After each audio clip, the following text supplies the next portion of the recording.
Just as everyone was laughing and having a good time at my wedding, my dad approached me and said, "Hand over all the wedding gift money to Dylan. He needs to buy a car for work." Instead of getting angry or shocked, I smiled softly and handed him a white envelope I had prepared a week earlier. The moment he opened it and read what was inside, the confident look on his face turned into panic. My mom gasped and covered her mouth. They both stood there frozen like statues, unable to believe what they had just seen. Are you curious about what I put in that envelope that made them react like that? And how did I know in advance they'd ask for the wedding money, enough to prepare that special gift? Stick around for the rest of the story. I promise the truth will surprise you. Hello, everyone. I'm Matthew, and I'm 30 years old. I'm currently a software engineer at a tech company in California. The job's pretty stable and gives me a comfortable life without relying on anyone. I live with my newlywed wife, Emily, in a 2-bedroom apartment in Palo Alto. We've been married for just a month after 4 years of dating. Married life has been truly amazing. Every morning, I wake up next to Emily and feel grateful to have found a true life partner. We have this little routine where we drink coffee together before heading off to work, sharing small plans for the day. I met Emily 4 years ago at a tech conference in California. At the time, I was attending a presentation on artificial intelligence, and she was sitting in the row beside me, taking notes diligently. Emily is a web designer who was there to learn about new tech trends for one of her projects. What first drew me to Emily wasn't her looks but how she listened. During the discussion, while the speakers were presenting, I noticed she wasn't just sitting there zoning out like many others. She was fully engaged, nodding when she understood something, frowning slightly when something didn't quite click. At one point, the speaker explained a complex concept, and I caught a subtle smile on Emily's face like she had just figured out something fascinating. I knew right then she was someone I wanted to talk to. After the session, I found a way to approach her. We ended up grabbing coffee and talking for 3 hours straight. She told me about her work in web design, dealing with picky clients, and her passion for creating beautiful and user-friendly websites. I shared my life as a programmer, endless lines of code, and that rush you get when something you built finally works perfectly. But what drew me in was how Emily listened. Unlike people in my family, she didn't just hear me to respond. She genuinely cared about what I was saying. When I talked about work stress, she didn't say, "Well, that's just normal," like my parents usually do. Instead, she asked, "How do you feel when you have to deal with that?" From that coffee chat on, we started texting every day. Since we're both in tech, we had a lot in common. Emily got what it's like to deal with tight deadlines, and I understood the frustration of clients constantly wanting design changes. That shared understanding turned into regular dates and eventually love. During the 4 years we dated, I rarely brought Emily home for dinner, because after a few visits, I realized my family genuinely didn't like her. I thought everything would be fine the first time I brought Emily over. But the moment she walked through the door, I felt the chill. My mom greeted her with a forced smile, my dad just nodded and turned away, and Dylan didn't even bother to look up from his phone. Throughout dinner, my mom went on and on about Dylan's achievements, how he was exploring new opportunities and had a bright future ahead. Emily tried to join the conversation, but every question she asked was met with short, dismissive answers. The worst part came when Emily left. I walked her to her car, and when I came back inside, I overheard my mom whispering to my dad, "That girl seems a bit demanding. Matthew should find someone more suitable." The second and third visits weren't any different. It was clear my family had already decided Emily wasn't good enough for me, even though they never gave her a real chance. I realized they didn't dislike Emily because of who she was. They disliked her because she wasn't someone they could control. In my family, the one person who truly liked Emily was my grandfather. He lives with my parents and my younger brother Dylan in a 2-story house in Bakersfield. That house belongs to him. Back then, my parents had their place and ran a small transportation business. But after the company went bankrupt 10 years ago, they had to sell their house to pay off debts. My grandfather let them move in with him to save on rent. Thanks to that, my parents had a much easier time during those tough years. From the first time he met Emily, my grandfather liked her. He often told me, "Emily's a good one, Matthew. You hold on to her tight." Whenever Emily came over, he'd warmly greet her, ask about her work and family, and even remember little things she'd mentioned during previous visits. Even though I stopped bringing Emily over for dinner regularly, I'd still swing by to pick up Grandpa and take him on short trips with us occasionally. Sometimes we'd go out for a simple meal at a nearby restaurant. On those outings, Grandpa never missed a chance to praise Emily in front of me. He'd say, "She's smart and kind, Matthew. You're lucky to have her." His encouragement made me feel supported, at least by one family member. As for Emily, she adored my grandfather. She often told me he was the only person in my family who made her feel genuinely welcomed. Whenever we went out with him, Emily was always incredibly thoughtful. She remembered that he liked his coffee black with no sugar, so that's exactly what she'd order whenever we stopped at a cafe. She noticed he walked more slowly and naturally adjusted her pace to match his. What stood out was how much she cared about his stories. Emily listened intently, whether he was talking about his younger days, his work as an engineer, or memories of my late grandmother. She asked thoughtful questions and clarified that she genuinely wanted to understand his life. Watching how she treated my grandfather, I realized Emily didn't just respect him because he was family.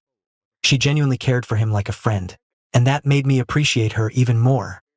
After 4 years together and everything we'd been through, I decided it was time to propose to Emily. 3 months ago, I popped the question at Malibu Beach on a quiet weekend afternoon. As the sun set, we walked along the shore, casting golden light across the water. We often visited it whenever we needed to escape the city's hustle. As Emily stood admiring the sunset, I got down on one knee, pulled out a small diamond ring, and, shaking my hands, said, "Emily, I want to spend my whole life loving you. Will you marry me?" When I asked, Emily gasped, covered her mouth, and replied excitedly, "Yes, of course, yes." At that moment, it felt like my heart had stopped. I was overwhelmed with happiness, the kind of joy that brings tears to your eyes. We decided to have a small wedding 2 months later, inviting only our closest friends and family. We both wanted something simple but meaningful, a celebration centered around love, not some over-the-top performance. When it came time to share the news with our families, the reactions couldn't have been more different. Emily's parents were overjoyed. Her mom hugged me and warmly said, "We've thought of Matthew as part of the family for a long time now." Then her dad shook my hand firmly and proudly said, "Welcome officially to the family." My family, on the other hand, was much colder. When I called to tell them, my mom said flatly, "Congratulations. Hope everything works out." My dad didn't even acknowledge the engagement. His first question was, "How much are you planning to spend on the wedding? Hopefully it's not too expensive."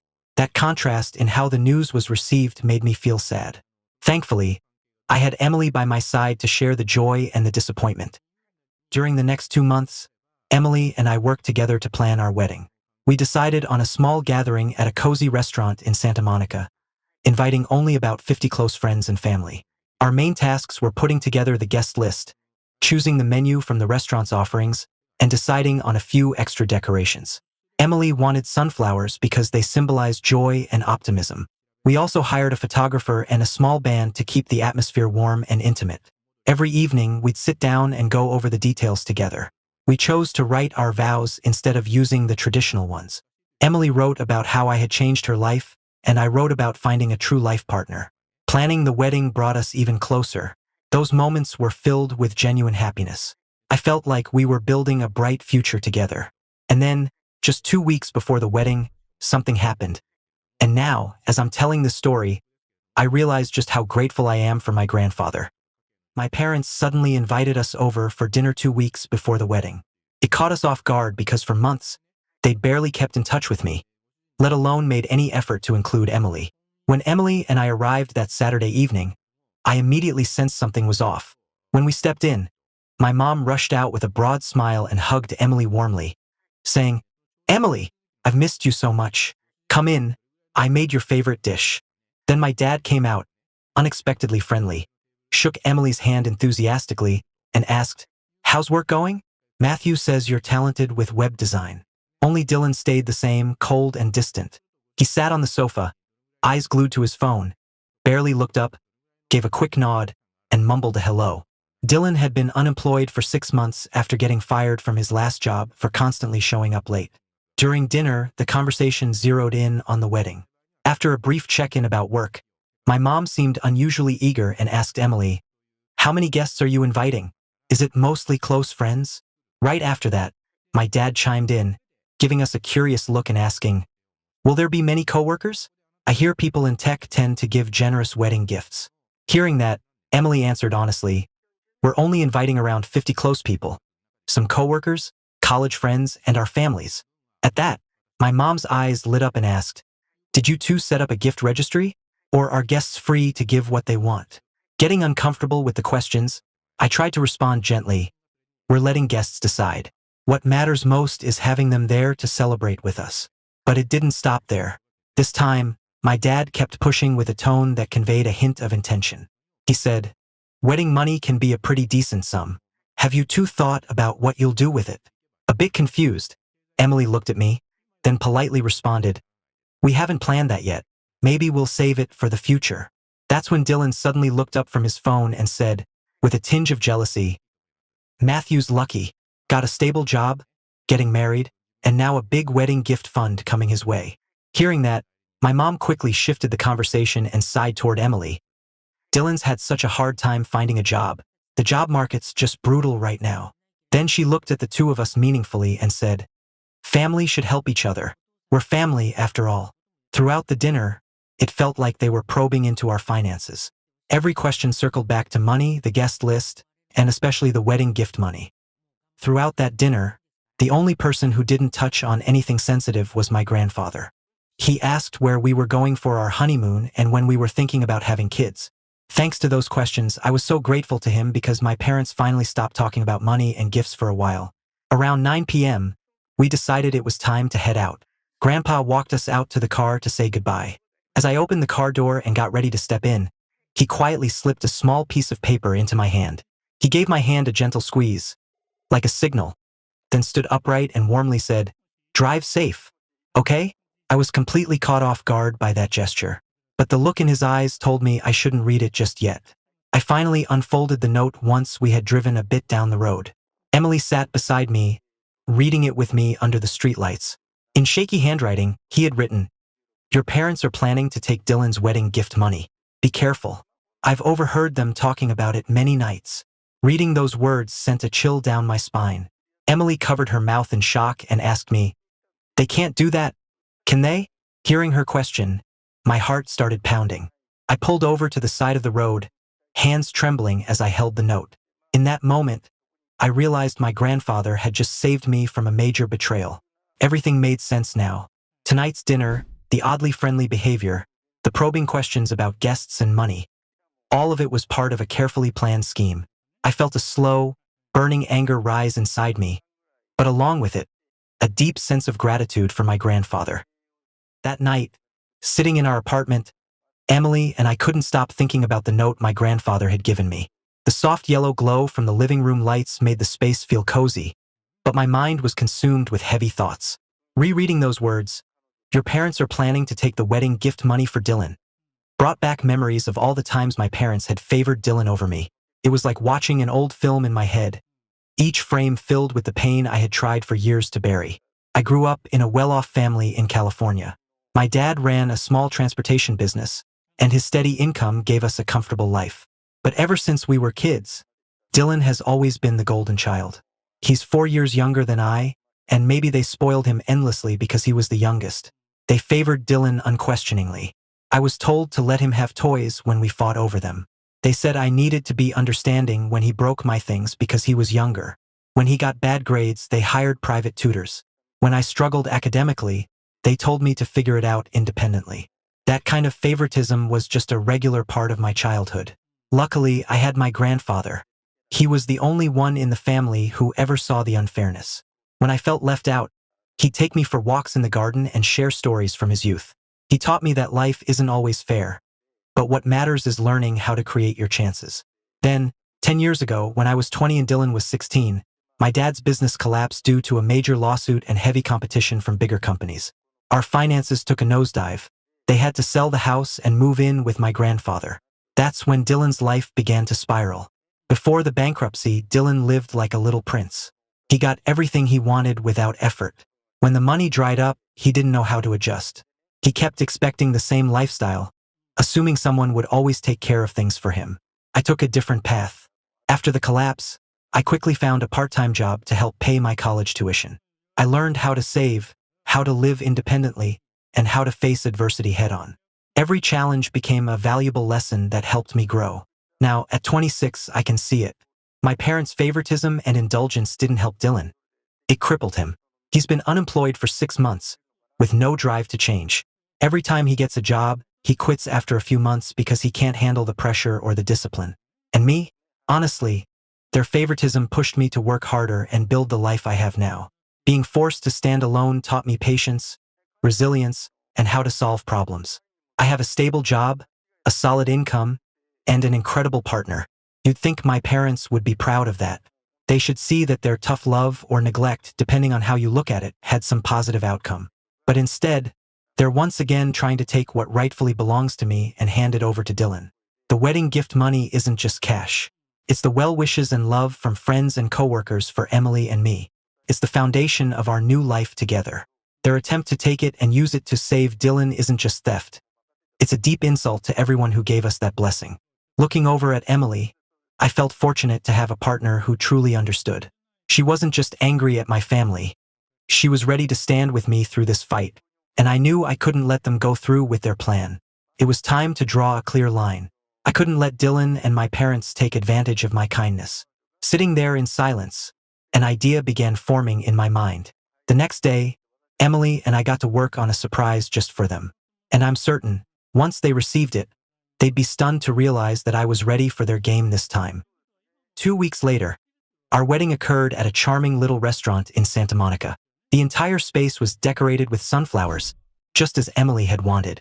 We invited about 50 guests, the people closest to us in life.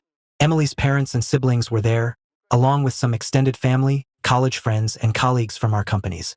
Everyone showed up dressed nicely, faces glowing with joy as they joined us for this special moment. Dylan was there too, seated at the same table as my parents. He wore an old black suit and looked uncomfortable the entire time, clearly out of place in formal wear. Throughout the ceremony, he kept glancing at his phone, showing little interest in what was happening around him. My grandfather sat at the table of honor, right near our main table. He wore his best navy blue suit, his hair neatly combed. He sat upright at 80, his sharp eyes taking in every detail. Though he chatted occasionally with the guests around him, I could tell he watched my parents and Dylan closely. The small band we hired played soft, pleasant tunes. The laughter and conversations blended with the music, creating a warm and meaningful atmosphere. Looking around, I felt an overwhelming sense of happiness, grateful to be surrounded by people who truly cared and were there to celebrate this joyful day with us. After the cake cutting, as everyone relaxed and enjoyed dessert, the atmosphere in the restaurant felt lighter and more laid back. That's when I noticed my dad, Mom, and Dylan all standing up from their table together. The three began walking toward Emily and me at the head table. From the look in their eyes, I knew something was about to happen. The room grew quieter, and a few guests noticed the unusual movement. My dad smiled warmly as they approached and said, "Congratulations, son. You married the girl you love." Then my mom stepped closer, smiling at me and Emily, and said, "We're so happy to have Emily in the family." Dylan stayed a step behind them, silent, watching us with an unreadable expression. We thanked them for the kind words. For a brief moment, I felt a wave of relief. Maybe they had changed their minds.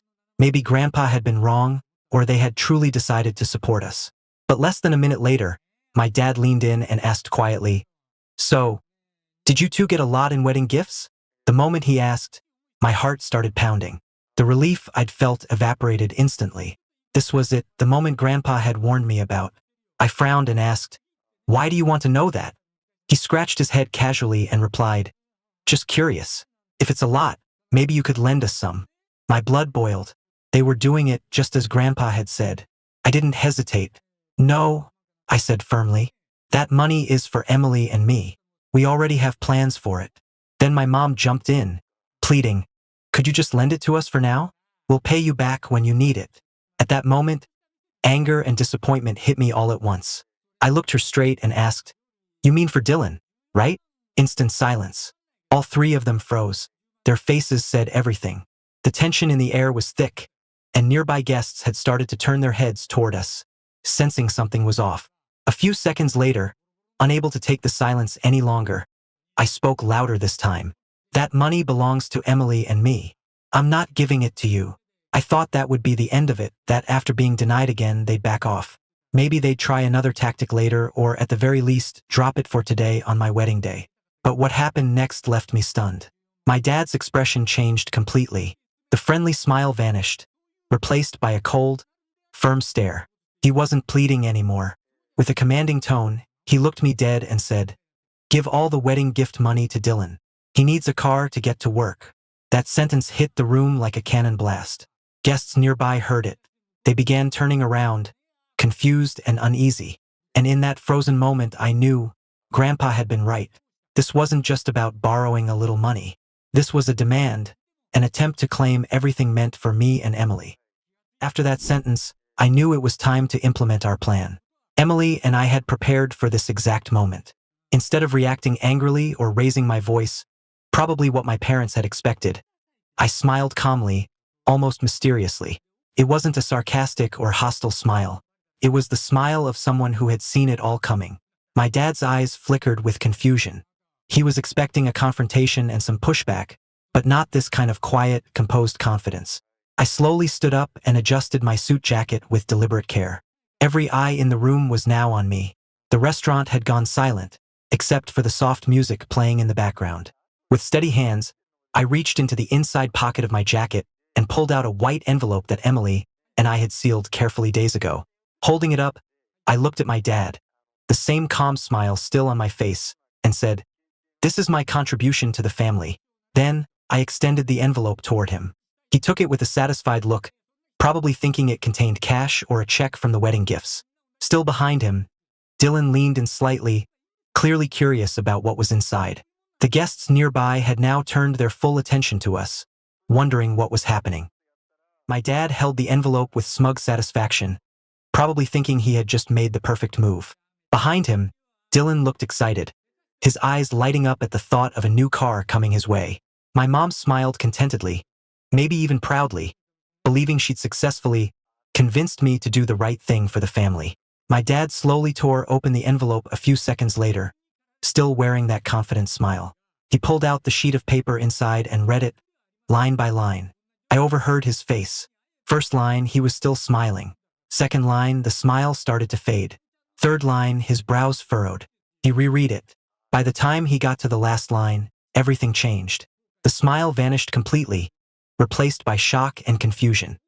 He reread the letter, this time more slowly, as if he couldn't believe what was written there. My mom noticed something was wrong from the expression on his face. She stepped closer and glanced over his shoulder to read the paper herself. Within seconds, her eyes went wide with disbelief. Dylan, still clueless, asked eagerly, "What is it? How much is it?" But neither of them answered. They just stood there, frozen like statues. My dad's hand trembled as he held the letter. It was a formal notice requesting repayment of a $25,000 loan I had given my parents 4 years ago, money they had promised to return. The letter gave them 30 days to repay it in full.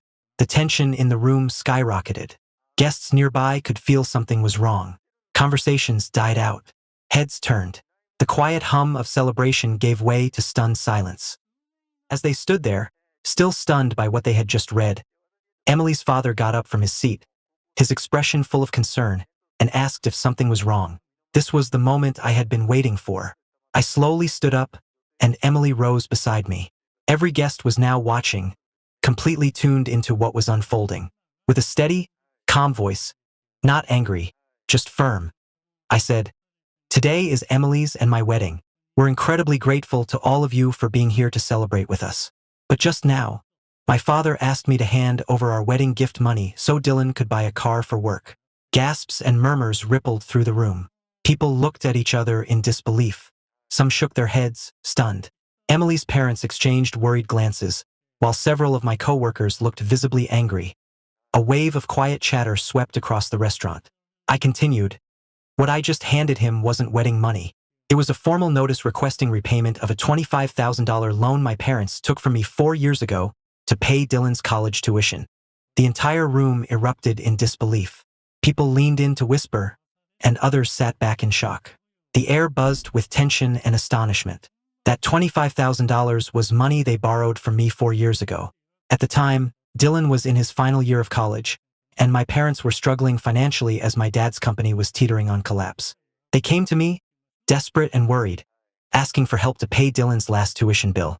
I was 26 then, already working full-time with a steady income. Believing I was helping my family, I agreed without hesitation. They promised to pay it back within 6 months. Once Dylan graduated and found a job. But 4 years passed, and they hadn't repaid a single dollar. Dylan graduated but remained unemployed or underemployed, constantly turning down jobs he felt were beneath him. Whenever I brought up the loan, my parents made excuses, saying times were tough and asking me to wait a little longer. They had slowly turned that loan into a gift. And now, on my wedding day, they wanted to take the money meant for my future with Emily and hand it over to Dylan again. This was the line, the moment to draw it clearly and firmly. After I exposed them in front of all the guests, my dad began to look visibly uncomfortable. His face turned red, and beads of sweat appeared on his forehead. Trying to recover, he awkwardly muttered, "We were just joking. Don't take it so seriously." Then he turned to the guests with a forced smile and raised his voice. "We're just joking, everyone. Just a little family humor." My mom nodded rapidly beside him, trying to play along and act like everything was normal. Dylan stood silently, staring at the floor like he wanted to disappear. As the guests looked around, unsure what to believe, a sharp tapping echoed through the restaurant. My grandfather standing up from the table of honor, leaning on his cane. The room fell utterly silent. He was the eldest person there, deeply respected by everyone present. Grandpa looked straight at my parents and spoke clearly to the whole room. "I heard them planning this for several nights before Matthew's wedding." His words hit the room like an explosion. My parents' faces went pale when they realized someone had been aware of their scheme. Then, Grandpa continued, his voice filled with disappointment. "This wasn't a joke. They planned it carefully. I heard them talking about how to get their hands on the wedding gift money." At that, my parents had nothing left to say. The truth was now completely exposed in front of everyone. After hearing my grandfather's words, the entire restaurant erupted. The silence shattered into a storm of outraged whispers and furious glances at every table. My uncle stood up, flushed angrily, staring directly at my dad. He couldn't believe his brother would do something like this on his son's wedding day. Emily's aunt couldn't stay seated either. Her expression showed disgust. Her face was red, eyes filled with judgment. Emily's parents exchanged a look of disbelief. They had treated me like their own son for the past 4 years, and now watching my own family do this to me left them visibly furious. Her mother clutched her husband's hand tightly, trying to hold back the anger welling up inside her. My co-workers shook their heads in disappointment. They couldn't comprehend how any parent could demand their child's wedding gift money. Some whispered among themselves, and others looked at me with sympathy. The shame of the scene unfolding before them was unmistakable. Guests began rising from their seats, clearly uncomfortable. The tension in the air was so thick it was suffocating. Chairs scraped against the floor as people shifted, uncertain whether to stay or leave. Miss Linda, a sharp, seasoned woman known for organizing countless family events, glared at my parents with a look that could cut glass. In all her experience, she had never seen anyone sabotage their own child's wedding like this. Even distant relatives from my side of the family looked mortified. Embarrassed by what had just happened, they avoided eye contact with anyone, worried about how this would stain the family's name. The pressure of every disapproving eye in the room weighed heavily on my parents and Dylan. It was clear they couldn't stay any longer. No one was defending them. No one was offering sympathy, only disappointment and contempt. They began to gather their things, avoiding everyone's gaze hurriedly. Their movements were quick, clumsy, driven by the desire to get out as fast as possible. Every passing second in that room must have felt like an eternity for them. Just as they were nearing the exit, one of my closest friends from college stood up and shouted, "Make sure you pay back that $25,000 on time." That line landed like a final blow. Without a word, without a glance back, my parents and Dylan left the restaurant, disgraced, silent, and utterly humiliated. After the wedding, Dylan and my parents' lives completely unraveled. My grandfather, no longer able to tolerate their behavior, asked them to move out of the house they'd lived in for the past 10 years. He told them he couldn't continue living with people who had no sense of shame. So my parents and Dylan were forced to rent a small apartment in another neighborhood. It was an old, cramped 2-bedroom far from the city center, and the monthly rent strained their already tight finances. Having to cover housing and living expenses alone made them realize how much they depended on my grandfather all those years. After being scolded day and night by my parents for being the reason behind the scandal, Dylan had no choice but to start driving for Uber to make money. He didn't have any other options. The job was exhausting, the income unstable, Nothing like the easy, comfortable life he had always known. Relatives began to distance themselves from them, too. Uncles and cousins stopped inviting them to family gatherings. If they ran into them on the street, they'd offer a quick, awkward greeting and then find a reason to walk away. 2 days before I shared this story, I unexpectedly received a $25,000 transfer into my bank account.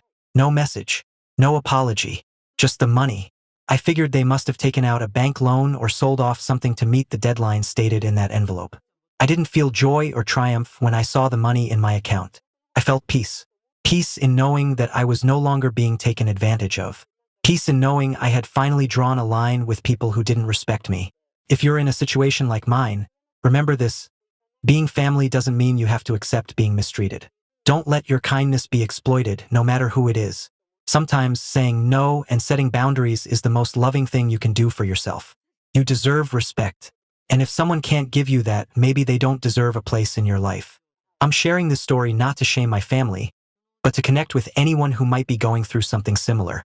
So many people are taken advantage of by family, suffering in silence because they think it's their duty. I want to tell you, you are not obligated to sacrifice your happiness to please people who don't value you. Whether it's your parents, siblings, or anyone else, you have every right to protect yourself if they don't respect you. Through my story, I hope you see that sometimes facing things head-on and setting firm boundaries is necessary. Don't be afraid to say no to unreasonable demands. Don't feel guilty for standing up for what's fair. Life is too short to spend on people who don't deserve your time.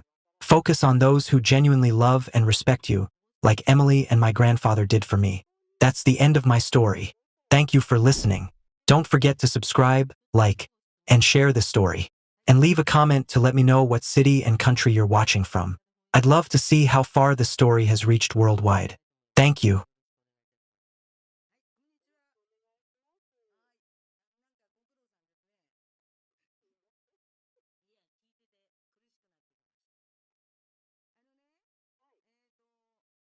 My younger brother used a rock to smash the $15,000 Honda Civic I just bought for my daughter.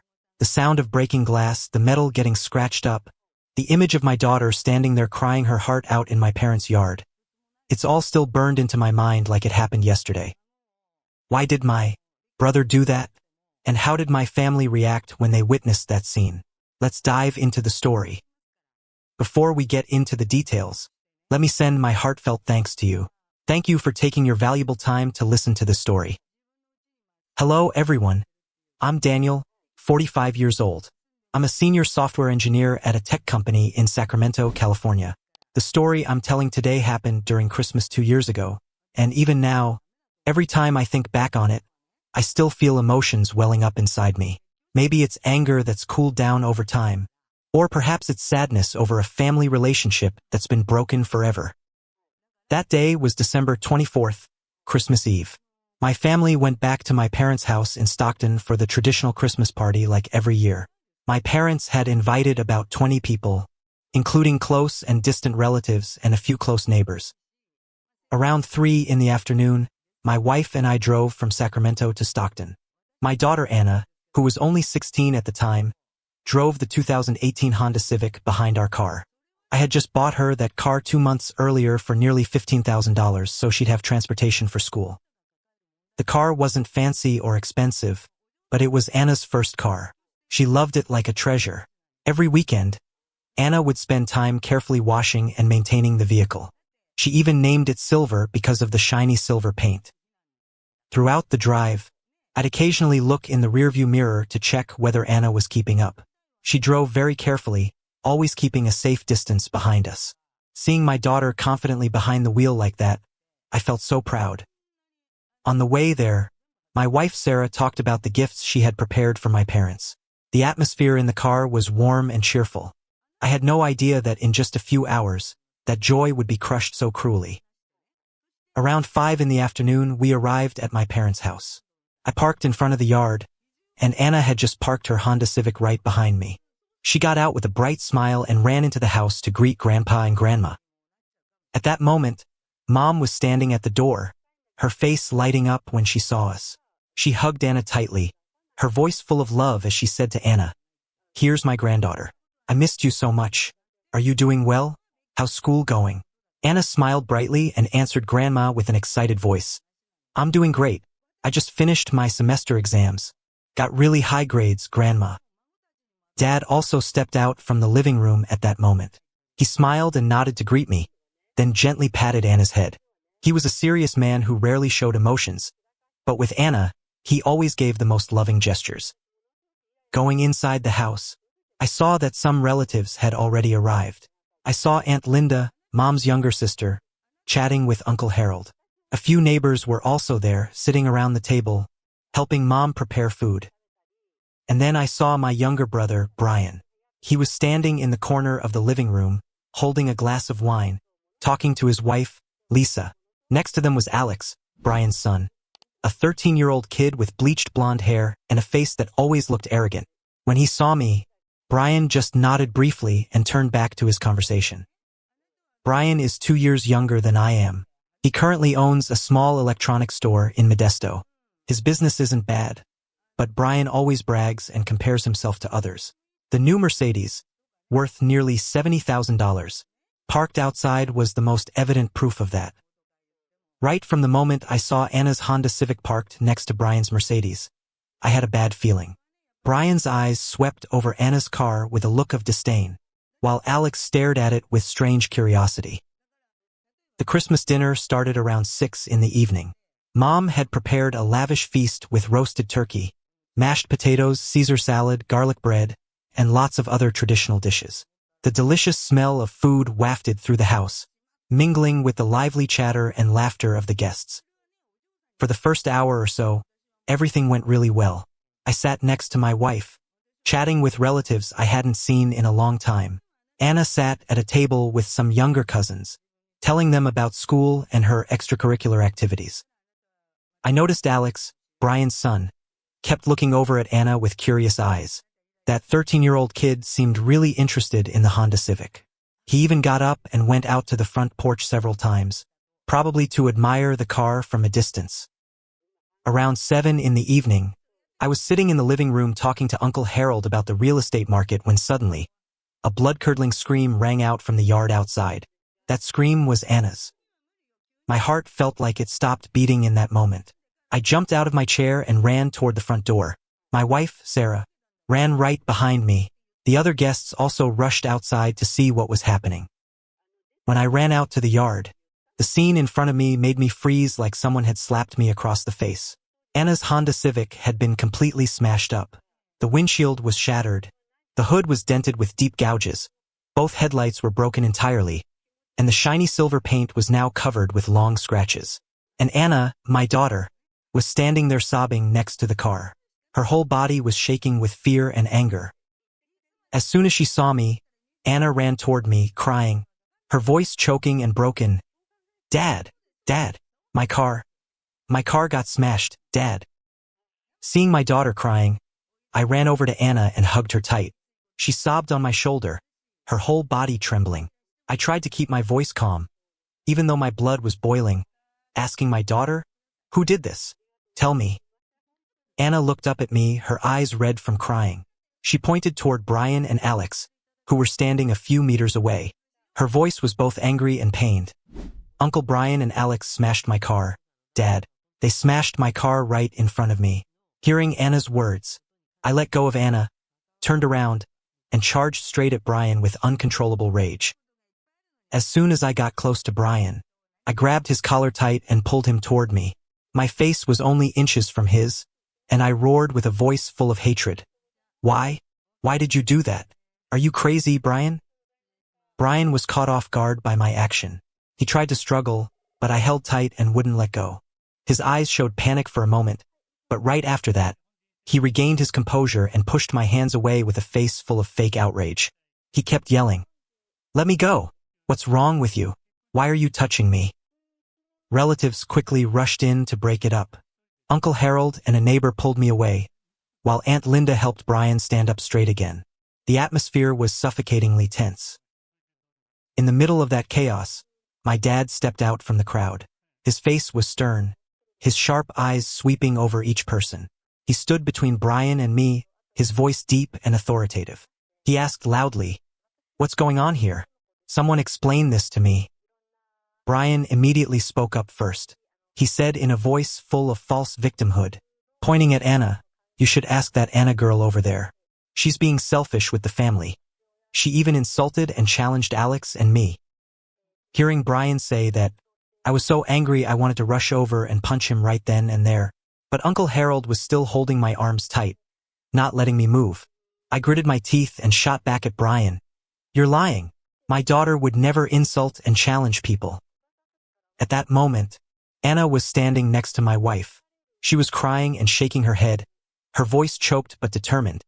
"That's not what happened, Grandpa. I never insulted or challenged anyone. I just refused to let Alex borrow the car because Alex is only 13, not old enough to drive legally." Hearing Anna say that, Brian laughed mockingly. He turned to look at my dad with a face like he was the victim and continued, "See, Dad? This girl is really spoiled and needs a lesson. She even dares to talk back to adults."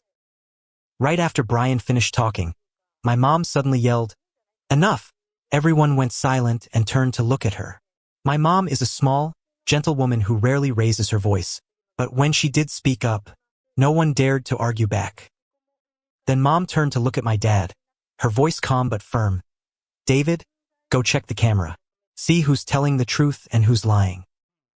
As soon as he heard Mom mention the camera, Brian's face turned completely red. He turned to look at Mom, his voice stuttering and shaky as he asked, "Camera? What camera? Didn't you say the camera was broken?" My mom looked at Brian, her eyes cold as ice. She nodded slowly and replied in a calm voice, "That's right, it was broken, but I had someone fix it a week ago." Brian stammered, his voice trembling as he asked, Why didn't you tell me?" My mom crossed her arms, raised an eyebrow at Brian, and asked directly, "Why should I tell you? Do you want to control me? Or do you want me to report to you about the color of my poop every time I use the bathroom?" Mom's words made the guests burst out laughing, even though the situation was tense. A few people tried to cover their mouths, but the laughter still escaped, and Brian just stood there like a statue, his face pale white, unable to say a word. After receiving Mom's command, Dad said nothing more. He started opening the camera app and pulled up the video from the security camera. Everyone went silent and focused on the screen. The atmosphere was so tense I could hear my own heart pounding. The video started playing. The image appeared clearly under the front porch light. In the video, Brian was standing looking at Anna's Honda Civic with an unreadable expression.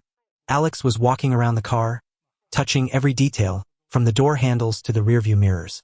The kid even opened the car door and sat in the driver's seat, both hands gripping the steering wheel, an excited look on his face. Then Anna walked over, her voice polite but firm. "Alex, get out of the car. I don't like people sitting in my car without permission." Alex didn't bother listening. The kid turned to look at Anna and said in a commanding voice, "Give me the keys. I want to drive around the block." Hearing that unreasonable request, Anna shook her head and replied, "No way, Alex. You're only 13, you don't have a license. By law, you're not allowed to drive." At this point in the video, Brian stepped closer. He looked at Anna with an annoyed expression, his voice somewhat harsh when he said, "Anna, let Alex borrow it. He knows how to drive. He'll drive around this neighborhood. Nothing dangerous." Even though Brian had spoken up to ask, Anna still held her ground. She looked straight into Brian's eyes and replied, "No, Uncle Brian. By law, Alex isn't old enough to drive. I can't lend it to him. I'm sorry, but the answer is still no." When Brian heard that answer, he stepped closer to Anna, his eyes becoming cold and threatening. He spoke like giving an order, his voice dropping low and menacing. "Anna, I'm telling you for the last time, give Alex the keys. If you don't blame me." Facing Brian's threat, Anna stepped back, but still didn't show fear. She lifted her head high and replied, her voice ringing out clearly, "Are you threatening me?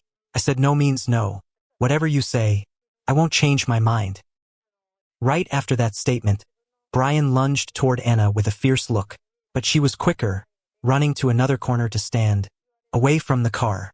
Brian then yelled with a voice full of rage, "You dare to run? Fine." After saying that, he looked around. Then his eyes stopped at a large rock lying by the flower bed.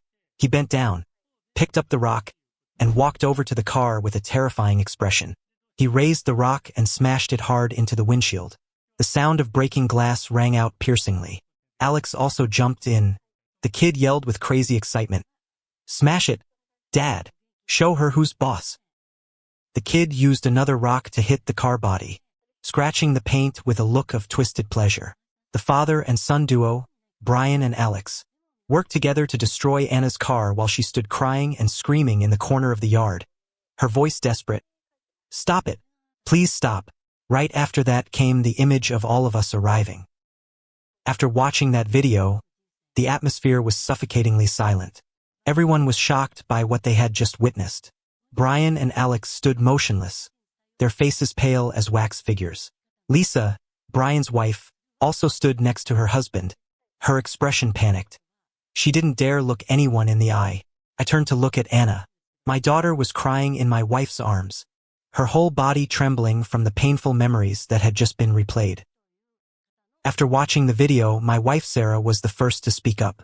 She took out her phone, her voice cold as she said, "I'm calling the police right now. This is property destruction, it can't be overlooked." At that moment, my dad raised his hand to signal everyone to stop.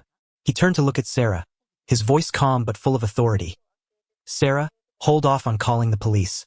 Let me handle this first." Sarah looked at my dad, then looked at me with doubtful eyes. I nodded slightly, signaling for her to agree. Even though I was furious, I still wanted to see how Dad would handle this. Sarah reluctantly nodded and put her phone away.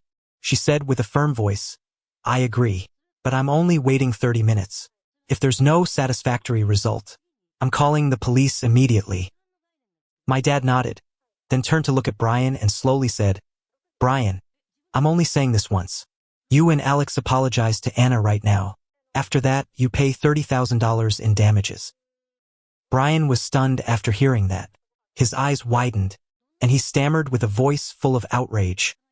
$30,000? What are you saying? That car would only cost about $3,000 to fix. Are you trying to rip me off? My dad didn't budge at all. He asked Brian back with a voice cold as ice. "What about compensation for emotional damages? Do you think my granddaughter being threatened and watching her car get smashed in front of her face wouldn't affect her psychologically? Do you think repair money is enough?" Brian still wouldn't give in. He tried to regain his composure, then said, "Family should forgive each other. Why calculate every little detail over something so small?" After that statement, my dad silently looked at Brian for a long time. His eyes didn't waver at all in front of Brian's excuses. Then he nodded slowly, his voice unusually calm when he replied, "Fine." No one understood what Dad was planning to do. Brian breathed a sigh of relief, thinking Dad had accepted his excuse. He turned to look at Lisa with a triumphant expression, as he had just won a battle. But he was dead wrong. After saying that, my dad turned and walked into the house. No one knew what he was planning to do. I watched his figure disappear behind the door, a strange feeling rising in my chest. About 2 minutes later, Dad stepped out, and in his hand was a large sledgehammer, the kind that requires both hands to lift. The hammer hung heavy in his grip, but his steps were still steady. All the guests fell silent when they saw the hammer in my dad's hand. No one dared to breathe loudly. A few people automatically stepped back. Dad walked slowly, each step firm on the yard ground. His eyes were sharp as knives, not a trace of emotion on his face. Suddenly, he stopped in the middle of the yard and turned to look at the relatives standing around. Then he said loudly, "Hold Brian, his wife, and Alex for me. Don't let them run." Right after Dad finished speaking, Uncle Harold and several other men stepped forward to hold Brian, Lisa, and Alex tight. At that moment, Brian truly started to panic. He struggled and yelled, "Dad, what are you planning to do? Let me go. Everyone, let me go." But my dad didn't bother answering. He walked straight toward Brian's new Mercedes, the car he had just bought a few months ago for nearly $70,000, and bragged about it to all his relatives. When standing in front of the Mercedes, my dad raised the sledgehammer high. Then he swung it down. The sound of metal clashing rang out piercingly, tearing through the quiet Christmas night air. The Mercedes hood was dented with a deep crater. After Dad's action, Brian screamed like a wounded animal. No, my car. Stop, Dad. Are you crazy? Lisa also shrieked, her voice shrill and ear-piercing. Dad, please stop. That car cost $70,000. What are you doing? And Alex yelled, Grandpa, don't smash the car anymore. But my dad didn't stop. He continued swinging the hammer with incredible strength. He hit the car doors, the headlights, everything within reach. Each hammer blow was like a judgment for Brian's actions. The sound of metal breaking, glass shattering, Brian screaming, all mixing into chaotic music on Christmas night. 10 minutes later, the luxurious Mercedes had turned into an unrecognizable pile of scrap metal. Glass shattered, body dented, headlights destroyed. The $70,000 car was now just a pile of junk. Brian nearly collapsed in the arms of the relatives holding him. He screamed with a desperate and furious voice, Dad, why did you do that? My car. Why did you smash my car? At that moment, my dad stepped closer to Brian, his voice terrifyingly calm, each word like a nail hammered into his heart. Family should forgive each other. You said that yourself. Brian stood there trembling. He screamed with a voice full of hatred. You think you're done after doing that? I'll call the police. You destroyed my property. My car cost 5 times as much as that girl's car. You'll have to pay. My dad didn't seem worried at all. He smiled lightly with a mocking expression, his voice sarcastically replying, Oh, why are you being so selfish? Calculating with your own father? You just said family should forgive each other. Why are you changing your tune so fast? Brian was speechless after that statement. He opened his mouth to say something, but couldn't get any words out. My dad continued speaking in a calm voice. Besides, I didn't destroy your car. Who's going to testify to that? Brian's eyes widened, and he pointed at the guests standing around, his voice almost screaming. Everyone saw it. 20 people here all saw you smash my car. Right after Brian finished talking, my dad turned to look at the relatives with meaningful eyes. He asked in a calm voice, Did everyone see me smash the car? Uncle Harold was the first to speak up, shaking his head with a fake innocent expression. I didn't see anything. I was busy looking somewhere else. Aunt Linda also nodded in agreement, her voice low, Me too. I only saw Brian smashing his own car. He must be having a breakdown. The other guests also spoke up one by one. Their voices rang out in succession. I didn't see anything. Mr. David was standing still in one spot. Brian was smashing his own car. He must have a mental illness. Brian went pale at the betrayal of those around him. He turned to look at Lisa, his voice desperate. Honey, you saw it. You testify for me. Lisa stood there trembling. She looked at her husband, then at her father-in-law, then at the relatives who were looking at her with warning eyes. Finally, she lowered her head and stayed silent. At that moment, my dad stepped closer to Brian, his voice dropping low, each word like an axe blow. Oh, and my camera just broke too. What a coincidence. Brian stood there like a statue, his face pale as paper. He knew he had lost and lost entirely. After everything had settled down, my dad walked over to Anna. Dad put his hand on Anna's shoulder, his voice full of love when he said, Anna, I'm sorry. I should have protected you better. Anna looked up at Grandpa. She shook her head and said with a choked voice, It's not your fault, Grandpa. I thank you for standing up for me. My dad smiled and said to Anna, I'm going to buy you another car. $20,000, you pick whatever car you like.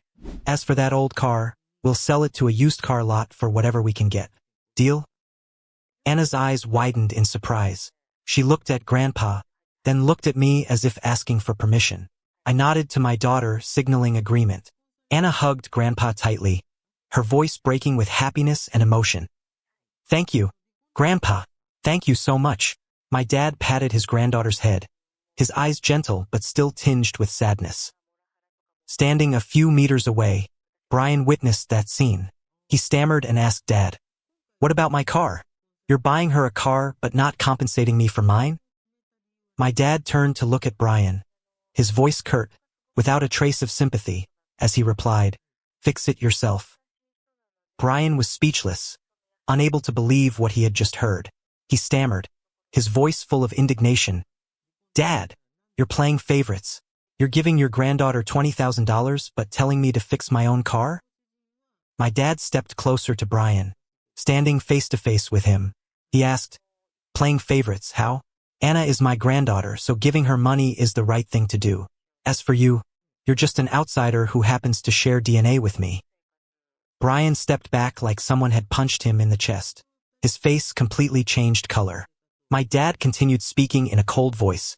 The moment you lied and refused to apologize and compensate Anna, you stopped being my son. You cut off our father-son relationship with your own hands. The atmosphere was suffocatingly silent. Everyone stood there. No one dared to say a word. Brian stood there trembling, his eyes red with anger and humiliation. He took a deep breath, tried to regain his composure, then gritted his teeth at my dad, his voice full of threats. Fine. Suppose that's what you want. Fine. I'll sue you for property destruction.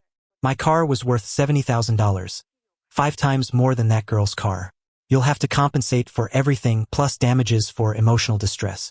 You think you can bully me? After Brian's words, my dad looked at Brian and burst out laughing mockingly, his voice sarcastic. Oh, why are you being so selfish? Calculating with your own father. You just said family should forgive each other. Why do you want to sue me now?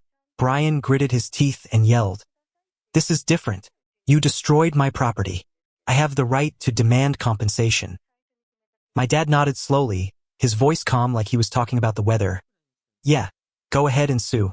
But remember, I also have that video of you and Alex smashing Anna's car. Do you want me to put it on social media? Brian went pale when he heard this. He stammered. You wouldn't dare. Immediately, my dad cut him off, his voice cold as ice. Your customers will be pleased to see you threatening a 16-year-old kid and smashing her car just because she wouldn't let your son borrow it. Your customers will be really impressed.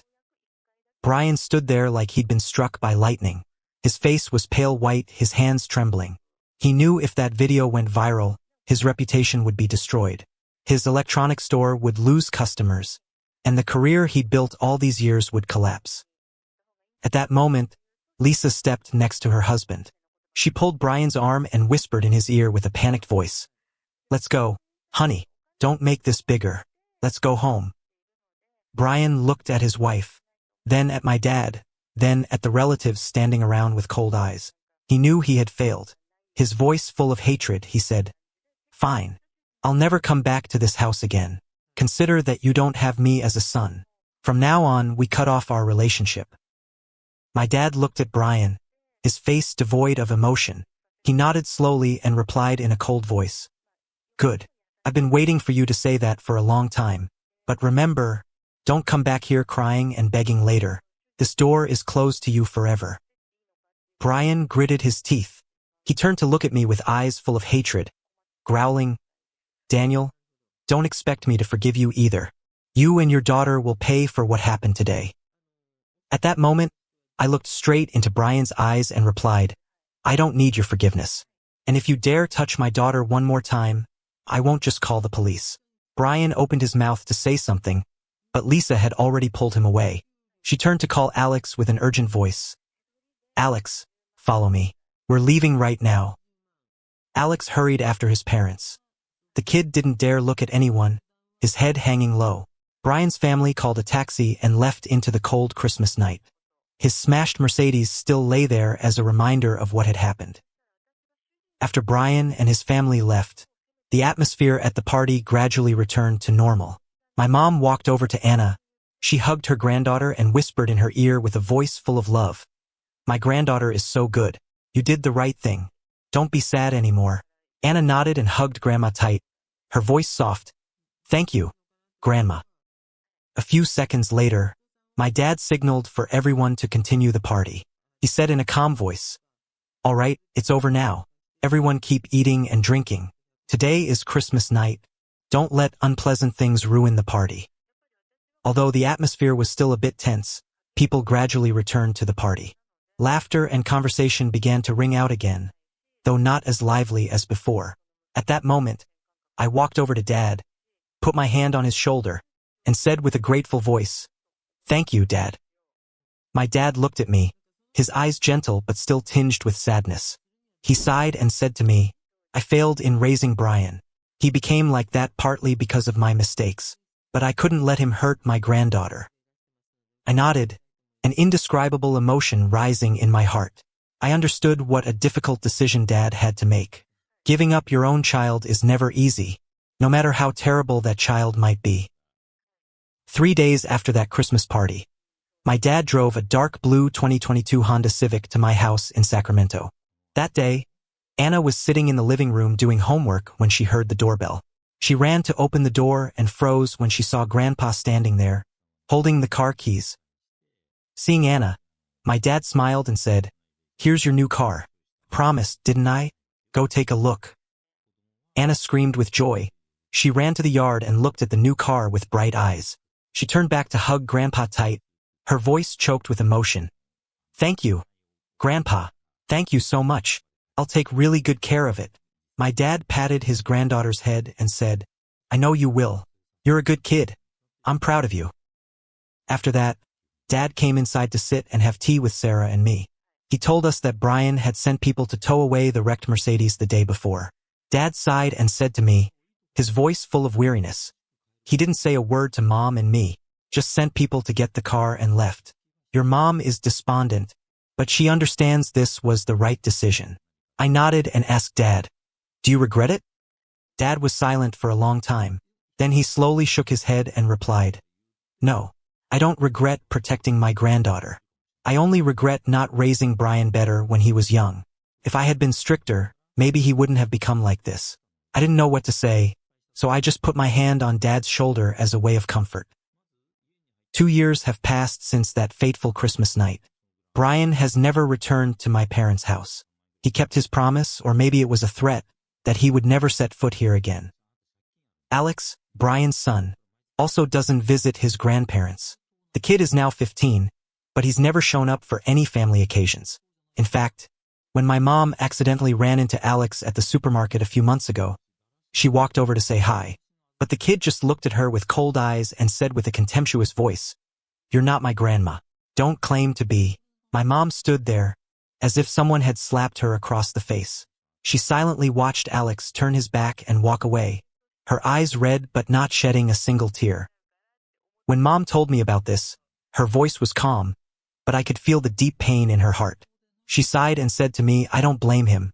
He's still young, being raised by his parents like that. What does he know? I feel sorry for him." I didn't know how to comfort Mom. I could only say, "Don't be sad, Mom. You still have Anna and me." Mom nodded and smiled at me, but I knew that smile was hiding a pain that couldn't heal.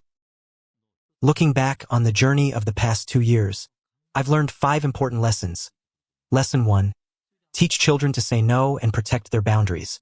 Never let pressure from family or society force you or your children to do wrong things.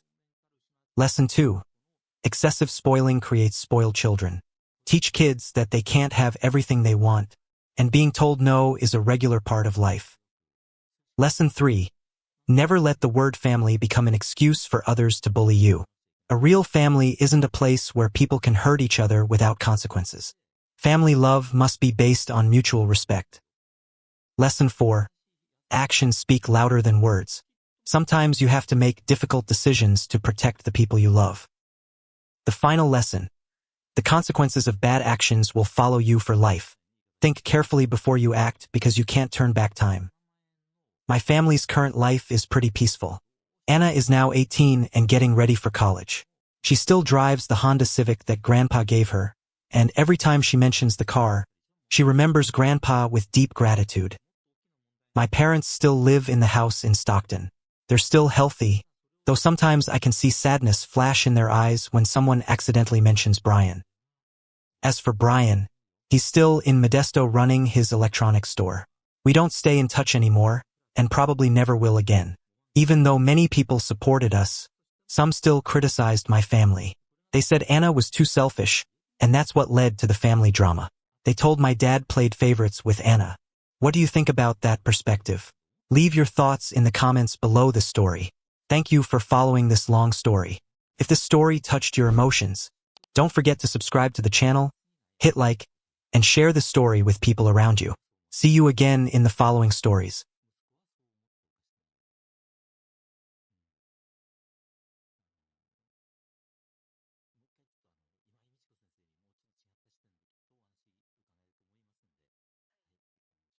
What would you do if you found out your brother and parents called the cops to arrest your 10-year-old son? I've been in that situation. My brother falsely accused my 10-year-old son of stealing his $15,000 Rolex. My parents sided with him. After my son insisted he didn't steal anything, he called a police officer to come and take my son to the police station for questioning. Unfortunately for them, what I did next caused them to lose everything. Before I delve into the details of the story, I would like to express my sincere gratitude from the bottom of my heart. Thank you for taking the time to follow this story. Hello everyone. I'm Brody, 40 years old. I'm a cardiologist working at a major hospital in California. I live with my wife and 2 kids in a 4-bedroom house in a quiet suburban area. The story I'm telling today happened in June 2023. Even though 2 years have passed, those horrible memories still sometimes show up in my dreams. That day was a Saturday, and I took my wife and 2 kids to my parents' house for lunch.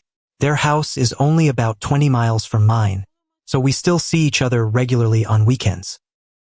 The whole drive to my parents' house that day, my son Brandon, who was 10 at the time, was really excited. Brandon loves going to Grandma and Grandpa's house because, behind my parents' house, is a huge backyard where the kids can freely run around, play soccer, or lie on the grass and watch the clouds. Unlike Brandon, my daughter Mila, who was only 6 at the time, remained quiet throughout the entire trip. Mila didn't show any excitement about going to Grandma and Grandpa's house. I asked her why many times, but she just shook her head and wouldn't answer that question. My wife, Emily, sat next to me and occasionally reminded me to keep a distance from the cars ahead. I have to admit that I'm pretty terrible at driving, and my wife is a great assistant with this. She always reminds me about things like traffic lights and safe distance, and sometimes tells me to speed up a bit because I tend to drive really slowly. The whole drive to my parents' house that day, I believed my family would have a warm meal together. I pictured the laughter, the cheerful conversations around the dinner table. But I was wrong. Completely wrong. We got to my parents' house at 9 in the morning. My family, there was also my Berfamila Trevor's family. When we walked into the house, Trevor, along with his wife, Haley, and their son Mateo, who was 15 at the time, were already in the living room. Seeing me, he looked up and made small talk for a few sentences, then went back to staring at his phone screen. Trevor is 4 years older than I am. He's my parents' pride and joy, a well-known lawyer in California. 30. He had already opened his own law firm and developed it into one of the most successful law offices in the area. His connections in California are extensive, particularly with the police and judiciary. He often brags about that whenever he gets the chance. The relationship between Trevor and me really isn't good. He always tries to badmouth or put me down in front of my parents and relatives. For that reason, I rarely talk to him for more than 3 sentences. The first hour after I got to my parents' house went as usual. Brandon ran to the backyard to play. Mila sat quietly next to Emily, and I sat talking with my parents. Everything went according to the familiar weekend script. But then at 10 o'clock my phone rang. It was an emergency call from the hospital. I picked up and heard my colleague's urgent voice telling me about a serious accident that had just happened. The victim had been brought to the hospital where I work in critical condition. The patient needed emergency heart surgery, or they'd die within the next few hours. After hearing the call, I stood up and quickly left. With the principle that human life comes first, I rushed to the hospital even though it was a weekend and I was supposed to be off. Emily volunteered to drive me to the hospital. She knew I wasn't a good driver, and in this urgent situation, having a skilled driver would help me save precious time. Before leaving, I left my 2 kids at my parents' house and asked them to give my kids lunch. At that time, I had no idea that in just a few hours, I'd regret the decision to leave my kids at my parents' house. If I could turn back time, I'd definitely take the kids with me to the hospital. After 20 minutes, Emily and I got to the hospital. The accident victim had pretty severe chest injuries, with serious heart damage. We spent nearly 3/10 hours in the operating room before we could save that man's life. After 1 in the afternoon, the surgery was complete. I breathed a sigh of relief when I saw the patient's heart rate stabilize on the monitor. After the surgery, Emily and I decided to grab a quick lunch, then head back to my parents' house to pick up the kids. Nearly 2 in the afternoon, we got back to my parents' house. When I walked through the door, The first thing I noticed was the absence of Brandon's laughter and the familiar sound of his running footsteps. In the living room was only Mila. She was sitting curled up on the sofa, her little face pale. My parents sat across from her, looking. Family, and Trevor's family, was silent in a way that was hard to understand. As soon as she saw us walk in, Mila jumped down from the sofa and ran toward Emily. She hugged Emily tight, her little shoulders shaking in waves. Between her sobbing, Mila looked up at Emily and said, "Mom, the police took Brandon away." Her words hit me like a bucket of cold water straight to the face. I stood frozen in place, unable to believe my ears. A few seconds later, I calmed down. I turned to look at my parents, then looked at Trevor. I yelled, "Where's Brandon? What do you mean, the police took Brandon? Someone explain this to me." At this point, Trevor slowly stood up from the sofa. He walked toward me with a calm attitude and answered coldly, "Your son stole my watch. That Rolex is worth nearly $15,000. He wouldn't confess and give it back, so I called the cops." Hearing Trevor's words, the blood in my body felt like it was boiling. I almost screamed. "What? Stole a watch? And you called the cops to arrest my son? Are you insane? Even if Brandon did steal something, you don't have the right to call the police to arrest him. He's only 10 years old." Trevor didn't flinch at my anger. He smirked and replied, "Why not? He steals and he faces the consequences. The cops will help you teach him to behave properly." I was so shocked I couldn't speak after Trevor's answer, but what amazed and hurt me more was my parents' attitude. They sat silently on the sofa, not saying a single word to defend their 10-year-old grandson. Faced with my parents' silence, I turned to look at Dad and asked directly, "Dad, you let the police take my son? Don't you see anything wrong here?" After my question, Dad looked up at me. His eyes were so cold I felt like I was looking into the eyes of a stranger. A few seconds later, he answered briefly, "He stole. The police taking him is right. What's there to make a fuss about?" Mom also spoke up to defend Dad and Trevor. She looked at me with reproachful eyes and said, "Don't blame us. Blame yourself for not knowing how to raise your kids properly." Their words at that moment made me feel disgusted. In that instant, I realized a harsh truth. In my parents' family, Trevor and his family always come first. And my wife and kids, along with me, are just family extras in this family. Not wanting to argue anymore with people who had lost all conscience, I turned to Emily and said briefly, "Let's go. Right now." Emily nodded, her face also full of anger and worry. She quickly grabbed Mila's hand and walked fast to the car. I followed behind, with only one thought in my mind. I had to get to the police station and bring my son home. I had to clear everything up. When I walked through the door, I didn't turn around to look at my parents or Trevor even once. In that moment, I knew that the relationship between them and me had changed forever.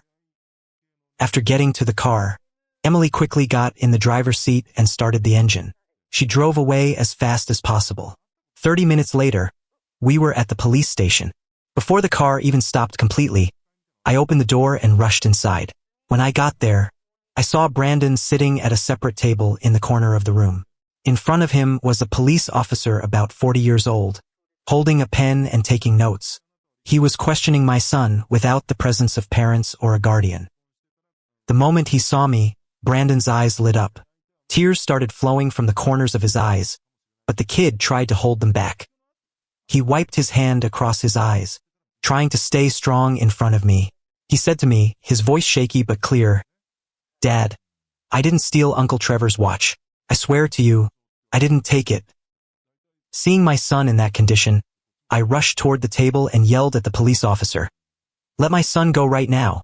You don't have the right to interrogate a 10-year-old kid without a guardian." After my yell, the police officer slowly stood up. He walked toward me with a challenging attitude, his voice full of arrogance. "I'm asking you to be quiet and stay calm. We're taking your son's statement about the theft. The boy is accused of stealing a Rolex worth $15,000. Even though he had warned me, I still didn't back down. I took another step toward him and demanded, "Where's the evidence? Please show me the evidence. You can't detain a child without evidence, without a guardian, without a lawyer. You're breaking the law." The police officer looked at me, then spoke threateningly. "Sir, we have the right to do this. If you continue to be loud and cause trouble, I'll arrest you. Hearing those threats, I looked straight into his eyes and said word by word, go ahead and arrest me then. I'll sue you. I'll sue this whole police station in court. As soon as I finished speaking, the police officer took action. He grabbed my arm, spun me around, and twisted my arm behind my back. My arm throbbed with pain. I could hear the sound of joints cracking. Seeing that scene, Emily and Mila panicked. Emily rushed over and shouted, "Let my husband go right now. He didn't do anything wrong." Mila screamed and cried, her voice full of fear. "Let my dad go. Let my dad go." The police officer still didn't let go. He continued to lock my arm tight, preparing to handcuff me. In that moment, I thought I was going to be arrested along with my son. While the police were still restraining me, an authoritative voice rang out from the door. "What's going on here?" Both the police officer and I turned around, and then I immediately recognized the person who had just walked in. It was Police Chief Jordan.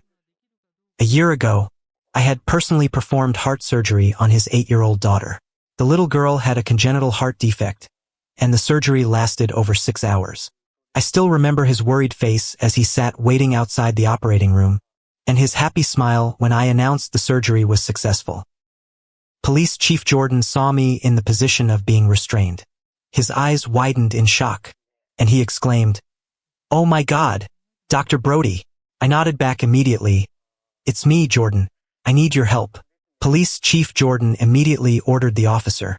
His voice stern, "Release Dr. Brody immediately." The officer was flustered. His face changed color when he realized he had just caused trouble with the police chief's acquaintance. He quickly let go of me and stepped back. After being freed, I quickly gave the police chief a brief explanation of the situation. After hearing it, the police chief's face went pale. He turned to look at the officer with eyes full of anger. He immediately ordered to stop the questioning and suggested that Brandon and I come into his office. 2 minutes later, my son and I walked into the police chief's office. Following us was a young female police officer, also carrying a notebook. At that time, I was a bit surprised by this thoughtfulness. However, I had no choice but to trust the police chief and follow his instructions. When we got to the office, the police chief invited Brandon and me to sit in chairs across from his desk. He poured Brandon a glass of water and gently asked Brandon to tell the whole story of what happened. Hearing this request, Brandon turned to look at me with worried eyes. I put my hand on his shoulder, squeezed gently to reassure him, and said, "Whatever happened, just tell the police chief the details. I'll be here with you. No one can hurt you anymore." With my encouragement, Brandon took a deep breath, and then he started telling the whole story. Around 10:30 that morning, after Emily and I left, Brandon was playing in the backyard when he heard Trevor calling. He ran into the house and saw Trevor standing in the middle of the living room, his face red and angry. Brandon said that as soon as Trevor saw him, he yelled loudly, "Brandon, give me back my watch right now." Brandon was confused and didn't understand what was happening. He answered Trevor, "What watch? I didn't take your watch." Trevor didn't accept that answer. Trevor yelled louder, "I left my watch right on the kitchen table when I went outside to help your grandpa grill meat. When I came back in, it was gone. Your grandma said you walked through the kitchen area. If you didn't take it, then who did?" When Brandon got to this part, his voice started shaking. I squeezed his shoulder tighter, my heart aching as I imagined my son being falsely accused. After a few seconds to regain his composure, Brandon continued. Grandma also walked into the living room at that time. She looked at Brandon with suspicious eyes and said, "Brandon, give family or back his watch. In this family, stealing is unforgivable behavior." Brandon tried to explain to Grandma. He said, "Grandma, I didn't take the watch. I didn't steal.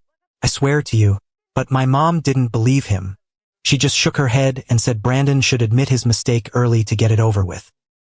At that point, Trevor almost wanted to rush and grab Brandon by the neck. But then he stopped. He pulled out his phone and looked at Brandon with threatening eyes and said, "I know a lot of cops. I'm calling the police to arrest you right now. Then you'll have to confess whether you want to or not." After that threat, he dialed and made the call. When the other end picked up, Trevor said, "Xavier, are you working? I need your help urgently. I had my Rolex stolen, worth nearly $15,000. The thief is right here but won't confess." After that, Trevor gave my parents' address to the person on the other end. Just 10 minutes later, Officer Xavier showed up at the house. After a few routine questions, Brandon still firmly refused to confess because he hadn't stolen anything. Xavier then pulled out handcuffs. He handcuffed a 10-year-old child, then led my son to the car and brought him to the police station. Hearing this, Police Chief Jordan slammed his hand hard on the desk. He yelled, "Damn it! He dared to break regulations like that? He dared to handcuff a 10-year-old child without evidence, without a guardian?" After that outburst, the police chief immediately grabbed the desk phone, dialed an internal number, and ordered emergency arrest of Officer Xavier immediately, put him in a holding cell pending disciplinary action. After giving orders to his subordinates, the police chief turned back to look at Brandon and gently said, "Keep going. What happened after you got to the police station?" Brandon continued. After being brought to the police station, he had his handcuffs removed. But for the entire 2 hours after that, Xavier continuously threatened and pressured him to confess to theft. He said if he didn't confess, he'd be sent to juvenile detention. He said he'd never see his parents again. But Brandon didn't confess. He firmly maintained his innocence despite facing those horrible threats. When Brandon finished his story, Police Chief Jordan looked at me with apologetic eyes. He said, "Dr. Brody, I'm deeply sorry for what happened. This was a serious violation by my subordinate, and I take full responsibility." After that statement, he turned to the female officer and ordered her to photograph the red marks on Brandon's wrists, the marks left by the handcuffs. That would be evidence that my son had been detained and mistreated. During that time, the police chief deployed a team of officers to my parents' house to bring all the people involved to the station for questioning. Less than 30 minutes later, my parents, Trevor, along with his wife and son, were all brought into separate rooms for interrogation. What touched me was that the police chief proactively contacted Child Protective Services to report the incident. He wanted to ensure that all legal procedures were followed correctly and that my son's rights were protected to the fullest. Right after my parents were brought to the station, Child Protective Services personnel were also present to document the entire incident. During the familiaring of my parents and Trevor's family that day, something unexpected happened, something no one saw coming. The Rolex watch was found, and it was in the pants pocket of Mateo, Trevor's 15-year-old son. When brought into the interrogation room as a witness, Mateo appeared extremely terrified. The experienced officers quickly noticed the abnormality in his behavior. He kept touching his pants pocket, his eyes darting around, sweat breaking out on his forehead even though the room had cold air conditioning. After being gently encouraged by the officers and having the consequences of hiding the truth explained to him, Mateo finally confessed. He was the one who had taken his father's $15,000 Rolex watch. Mateo planned to sell the watch to buy a new phone that had just been released. With the remaining money, he planned to save it for other purposes. After confessing everything, Mateo shakily took the watch out of his jeans pocket and handed it over to the police. When he found out who the real culprit was, the most shocked person was Trevor. He was a famous lawyer, knew many cops and judges, yet his son was the thief. He had called the police to arrest an innocent child, while the real culprit was his own son. Trevor's wife, Haley, was also stunned into silence. She couldn't believe that the son she had always been proud of, whom she had always bragged about to everyone, was a thief who blamed others. As for my parents, they sat there with their heads hung low. They had hastily convicted Brandon, sided with Trevor, and let their 10-year-old grandson be handcuffed and taken away by police. Now that the truth was exposed, they had nothing left to say. Looking at the scene before me, I felt like fate was really playing tricks. The people who had always thought my family was wrong and looked down on my family and me now had to face the harsh truth that they were the ones to blame. After the truth was exposed entirely, I stood up. I walked in front of Trevor and looked straight into his eyes. My eyes at that moment must have been full of anger and contempt. I said to him in a cold voice, "I'm going to destroy your career. You ruined my son, and I'm going to make you pay." Trevor's eyes at that moment were full of panic. He opened his mouth to say something, but couldn't get the words out. For the first time in his life, I saw him, the brother who was always arrogant and looked down on me, have to bow his head to me. I looked around for Officer Xavier but didn't see him anywhere. Police Chief Jordan came to me and informed me that Xavier had been detained immediately after the arrest order was issued. He would have to face responsibility for abuse of power and serious violations of regulations. At the same time, the police chief promised me that he would personally monitor this case. He said to me sincerely, "Dr. Brody, you saved my daughter. Now it's my turn to protect your son. I promise I won't cover for anyone, even my own subordinates." Hearing what the police chief said, I felt somewhat reassured. I nodded to thank him, then took Brandon's hand and left. On the way home, no one said a word. Brandon sat quietly in the back seat, his eyes looking out the car window, but I knew he wasn't really seeing anything. His mind must still be in that interrogation room, still hearing Xavier's threats. In that moment, I knew that even though the truth had been exposed, even though the guilty would face punishment, the wound in my son's heart would need a lot of time to heal. That evening, after we got home, Emily cooked the pasta dish that Brandon loves. During dinner, Brandon laughed and talked, but I noticed his eyes had a heavy hurt in them, as if part of his soul had been left behind at the plantation. Around 10 at night, the whole family went to bed. I lay in bed but couldn't fall asleep. I blamed myself for leaving him at my parents' house, for not anticipating what could happen. Around 1 in the morning, a piercing scream from Brandon's room made both Emily and me jump. Brandon was screaming in his sleep, his voice full of fear and desperation. "I didn't steal. Dad, save me. Mom, save me. I didn't steal. Don't take me away." I jumped out of bed and ran to his room as fast as I could. Emily ran right behind me. When I opened the door, I saw Brandon sitting up in bed, his whole body soaked in sweat, his eyes wide open with terror. I quickly sat down next to him and hugged him. I patted his back gently and said in the softest voice possible, "Brandon, wake up. I'm here. Your mom is here. No one's taking you away. You're safe." It took Brandon several minutes to fully wake up. When he realized he was in his familiar bedroom, being held in his parents' arms, Brandon burst into tears. He cried as he'd never been allowed to cry before, as if all the fear and frustration he'd held back all day were finally being released. That's when I knew I needed to take Brandon to see a doctor for immediate treatment. The next morning, after breakfast, I decided to let Brandon skip school and take him to see a psychologist. After an examination and assessment that lasted over 2 hours, the psychologist gave a conclusion that made my heart feel like it was being squeezed. Brandon had severe psychological trauma. Even though he tried to act strong in front of everyone, deep inside, there were horrible wounds. The doctor explained that being falsely accused, handcuffed and arrested by police, and threatened for hours had caused deep trauma in his mind. He might have nightmares, anxiety, fear of people in uniforms, and lose trust in adults for a long time. The doctor prescribed treatment, including regular psychological therapy and family support. At the same time, the doctor also documented in detail in Brandon's medical record the cause of the psychological trauma. Holding my son's medical file in my hands, looking at the lines documenting his psychological condition, I knew it was time to act not just for justice for my son, but for other children who might become victims of this kind of abuse of power.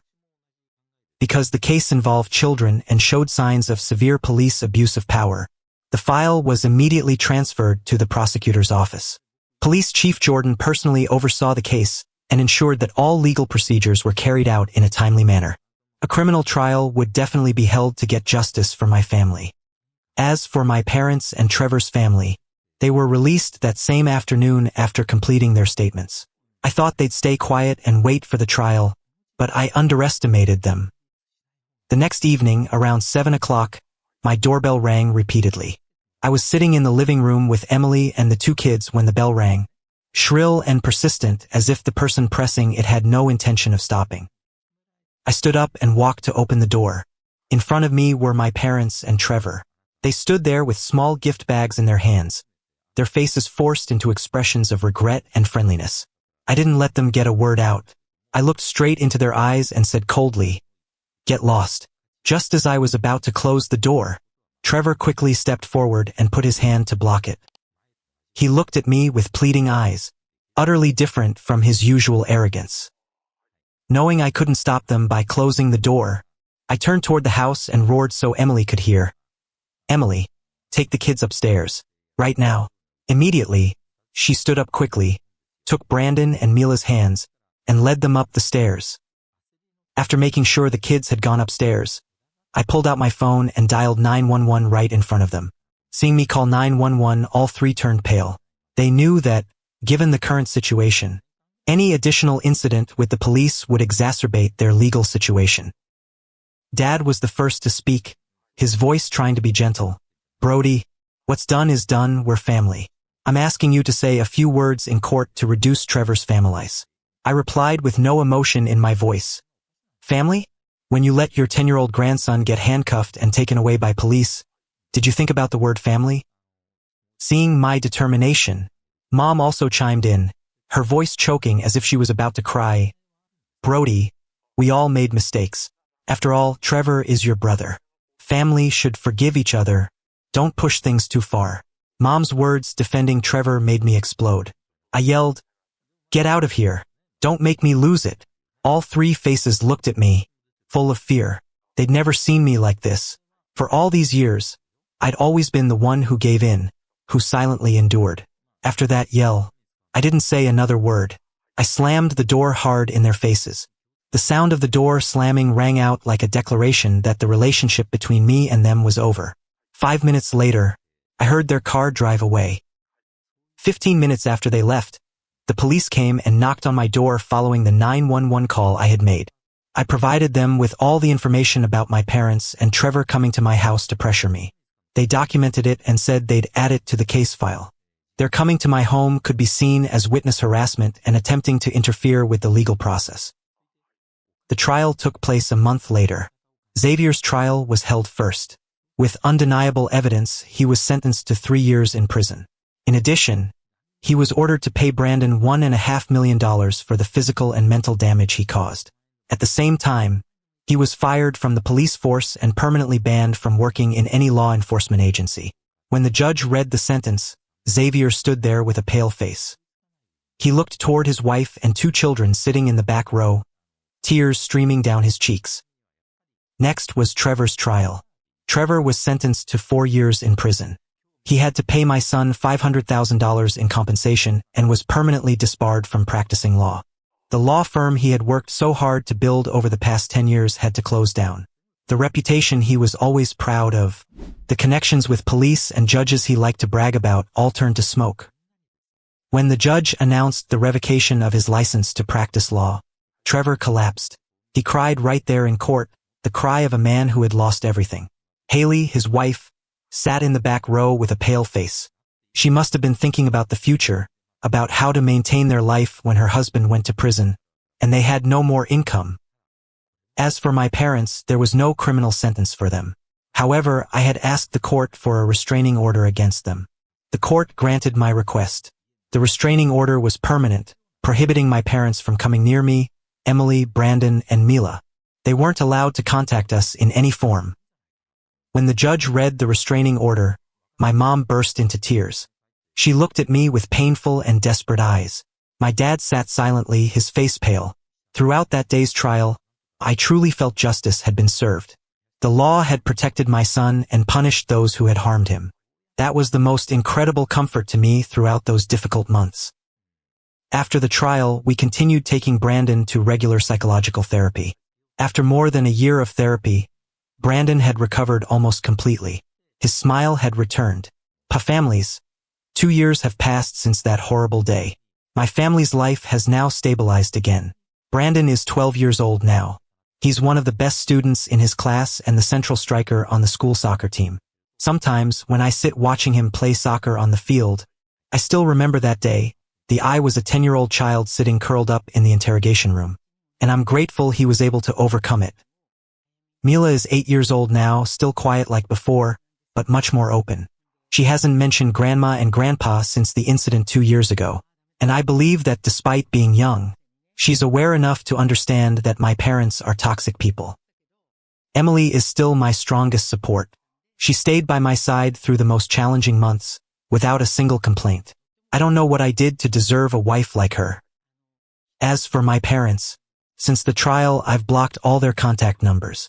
Relatives have called or met with me directly many times to advise me to forgive and to mend the relationship with my parents. Every time I hear that advice, I silently stand up and leave or hang up the call. I don't need to explain or argue with anyone. I will never forgive them, not because I don't know how to forgive, but because there are things that can't be forgiven. When they chose to side with Trevor, when they let their 10-year-old grandson be handcuffed and taken away by police without trying to stop it, they cut off their relationship with me with their own hands. Through this story, I have a few things I want to share with you. First, always trust your children. When Brandon said he didn't steal, I believed him immediately. Not because I was blind, but because I understand my son. I know what kind of child he is. That trust gave me the motivation to fight to the end for him. Second, never let anyone bully your children, even family members. If they do that, you have the right and responsibility to protect your child. Third, know when you need to cut off toxic relationships. Not every relationship is worth maintaining. Sometimes, leaving those who harm you and your family is necessary to protect your peace.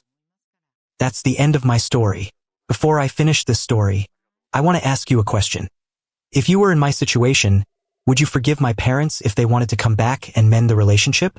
And if you were me, when you found out your son was handcuffed and taken away by police for a crime he didn't commit, what would you do? Please leave your thoughts in the comments below. I'd really like to hear your opinions on this story. Thanks for listening to my story.